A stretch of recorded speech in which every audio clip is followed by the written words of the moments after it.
जी हाँ दोस्तों, खेसारी लाल यादव का एक बहुत ही लाजवाब सॉन्ग आया था फिलहाल कुछ दिन पहले, जिस गाने का नाम है डोली में गोली मार दे। जी हाँ, इस गाने का जो पहला पार्ट आया था वो काफी बवाल मचाया था मार्केट में और पब्लिक खूब पसंद कर रही थी। वहीं जब इस गाने का दूसरा पार्ट आया तब भी पब्लिक खूब पसंद कर रही थी।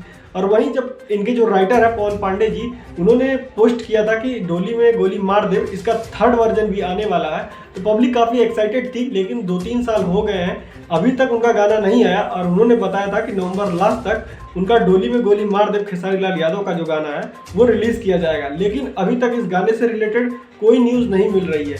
हालांकि ये गाना काफ़ी हाइप पे था और जब ये गाना रिलीज हुआ था तो पब्लिक इसे खूब पसंद कर रही थी और खूब प्यार दुलार भी दे रही थी। लेकिन इस गाने को लेकर अभी भी कोई अपडेट नहीं आ रही है भोजपुरी में। और हालांकि इस गाने का थर्ड वर्जन आएगा तो जरूर, क्योंकि जब राइटर साहब ने कहा कि इसका थर्ड वर्जन आएगा तो इसका मतलब आएगा। लेकिन ये गाना कब रिलीज होगा, क्या 2025 में शुरुआत में रिलीज होगा कि दिसंबर लास्ट तक होगा, इसकी कोई जानकारी नहीं है। और बहुत जल्द आपको खेसारी लाल यादव का एकदम बवाल सॉन्ग दिखने वाला है, क्योंकि खेसारी लाल यादव भी एक आध हफ्ते से लगभग साइलेंट चल रहे हैं, उनका कोई बवाल सॉन्ग नहीं आ रहा है।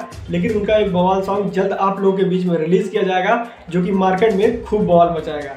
तो चलिए फिलहाल के लिए बस इतना ही, मिलते हैं आपसे नेक्स्ट वीडियो में। हमारी वीडियो पसंद आई हो तो लाइक शेयर सब्सक्राइब करना ना भूलें।